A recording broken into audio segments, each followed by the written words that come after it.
Hi everybody, I'm Bill Sanders and this is WatchArtSci, the art and science of watch collection. Today we're going to look at Mohammed's chess set watch collection, and he organized the watches in terms of the different pieces in a chess set. He collects chess sets. This one is an interesting one. It's the Crusaders and Saladin's army. So that's sort of an interesting set of characters for this. Well, let's take a look at the.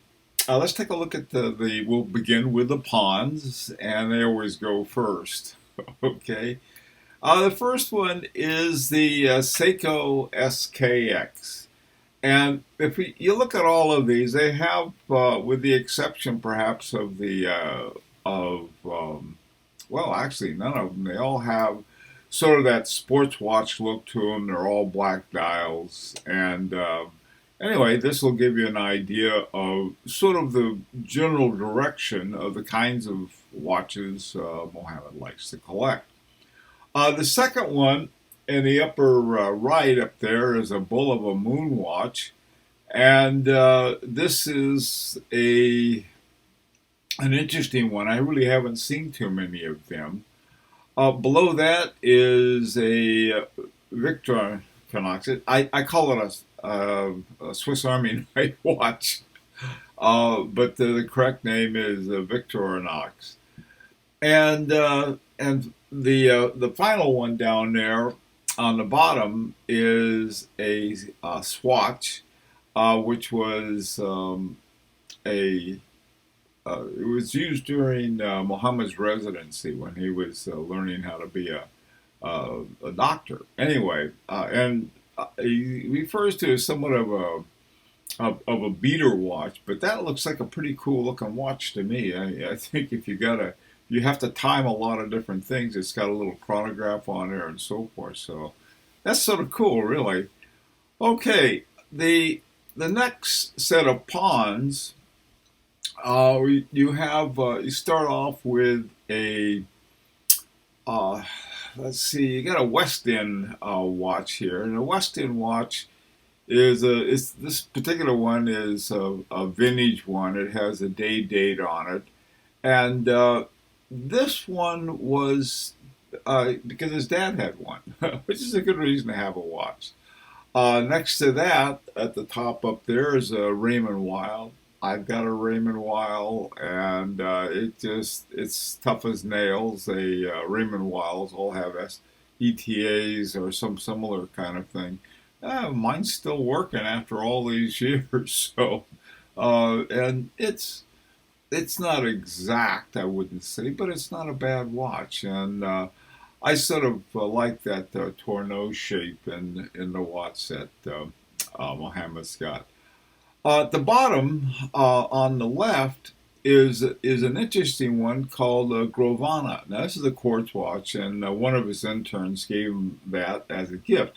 But at the bottom of that watch, you can see the retrograde. And so that's sort of a cool retrograde movement.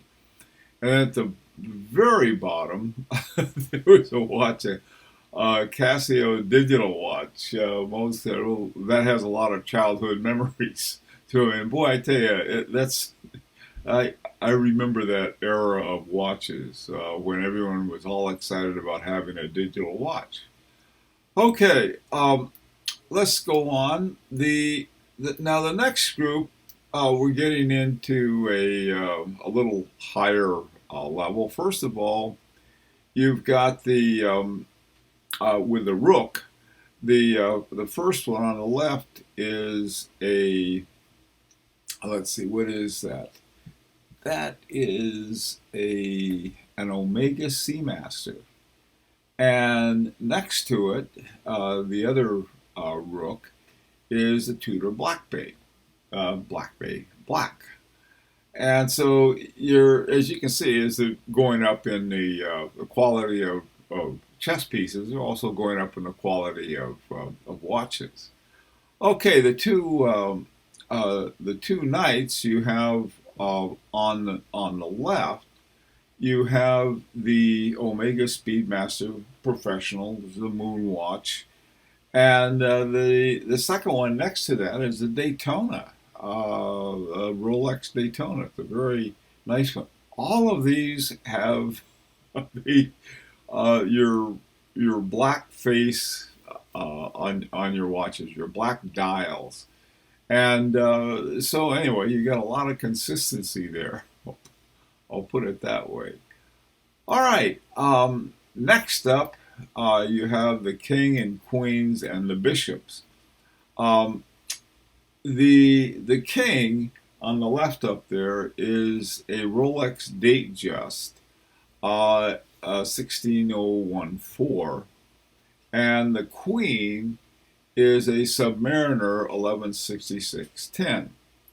So you have the king as the birth watch and the queen as the son of birth watch. Okay, and those pieces, I love these pieces that they have for the different characters here. Okay, and the bishop is one of my favorite, and that's a Rolex Gmt Pepsi. It's this is a beautiful watch. I like it a lot. Okay, all right. Now the dress watches. Now, as all of the previous watches had a black dial, all of these have a white dial, right?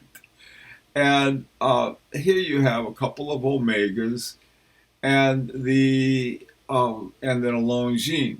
The Longines is sort of interesting. It's got some kind of crown in there. I'm not sure what exactly it's a crown for, but it looks it's a King Hussein, bin Talal of Jordan. Okay, all right. Well, that's sort of cool.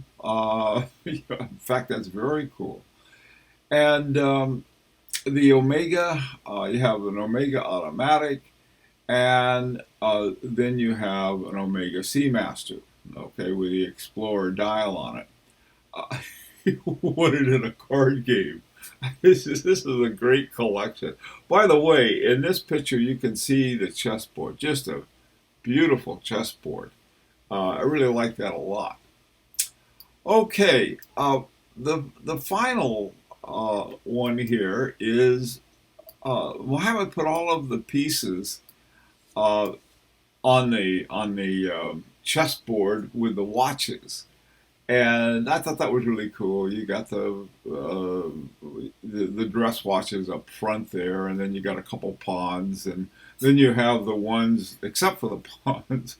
There's some other ones there that seem to creep in somehow. That Mohammed added some notes saying, "Well, these watches don't count."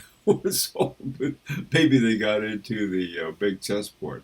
But it was an interesting way. Mohammed said that he collects both chessboards and watches, and to me, it was a great idea. Just a really cool idea to bring them together like that. So this collection to me was a lot of fun. So hey, that's I want to thank Mohammed for. He did a lot of work in terms of getting everything set up and all the neat pictures he had. And then he sent me a whole new set of pictures once I had all of this done. But I thought, well, we're going to go with this because I think that's sort of cool. Now, the question, of course, well, where would you go next with a collection like this? With all of those Rolexes you got, I think you and they're all of the sports, or most of them are sports watches and sort of that model.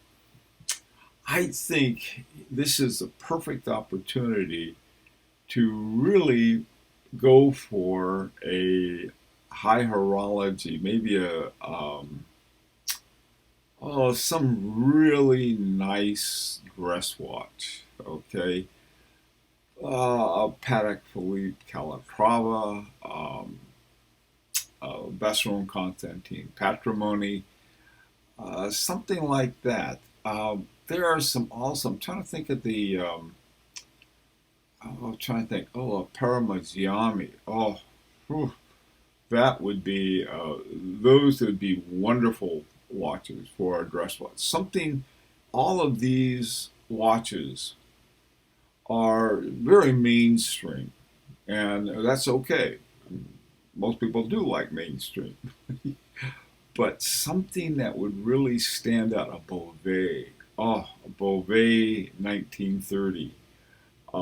Something that would be really dramatic, that would just be different. I mean, here you have. I'm not saying there are a lot of people who would love to have a collection like this. I know that, but I think that this might be a time to really step into high horology, and or even exceptional horology. Get a FP Journe, something. Let me think, an FP Journe.